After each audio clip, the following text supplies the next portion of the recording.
365, bro. Jo. 23.3.2012. Jo. Tvoj Bohuško.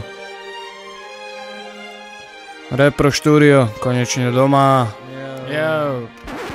Ráno púšťam film, čo sme nestihli včera, lebo mi ho kámo doporučila Segra. Nedotknutelný, skús to bratu čeknúť a na začiatok dňa exujem Red Bull. Ešte kúpiť drobnosti a môžeme raziť. Teším sa domov, jak prídem, tak u Bali. Cesta D1 je čistý tankodrom. Pruhu pre kamióny to hádže ako hrom. Hela sa nesere v ľavom pruhu za stopade. No a my sme za chvíľočku v našej Prahe. Končí mobilný pán, konečne ma víta v štúdio. A na mojom instre obľúbený Coolio. Som rád, že som doma, zajtra zase work. Po telefóne s Bobom to bude celkom šok. Lenže Boho není cvok a v práci ako dok dodáva chybajúcu šťavu. Po celý rok môžeš mi stiskať krok alebo spraviť vľavo bok. Nestopneš môj tok, pač nie som tvoj sok. Hrebie môj foch, plávem v polievke jak nok. Ak ti chutí, daj si za mňa zlatavý mok.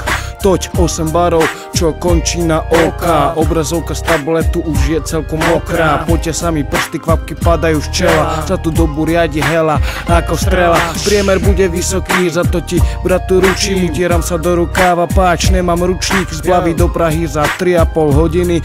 Myslím, že výkon je úplne bezchybný. No a teraz v budke bratu nahrávam ti pecku. Napísané samozrejme len a iba k dnešku. Sic tu nemám hostia, za to bratu sorry. Zajtra tu mali byť memento mori. Lenže osud vie spojiť, ale i prekaziť všetky možné plány, dohody a predstavy. A tak bohužiaľ chalani nestíhajú prísť. Kto chce ich vidieť, musí na sedmičku ísť. Takže aspoň touto cestou vás pozdravujem. Malou zmienkou zajtrajšok zapromujem. Takže kto máte zajtra čas, je tu na sedmičke memento mori iba pre vás. Víš, toto bol dnešný obyčajný deň a za mikrofónom stále tvoj Bohuš DLM. Zajtra zase to mesto, to zverstvo, do ktorý pacienti moje pracovné miesto. A zas doma v repre a steny sú mi verné. Stoja a čakajú, keď sa bratu hecnem. Ale v čom to končí, šlus a ende. A ty si daj fakt ten naozajstný refrén.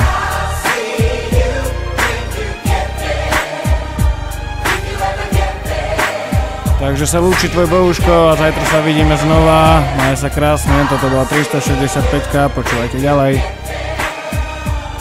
Ahoj.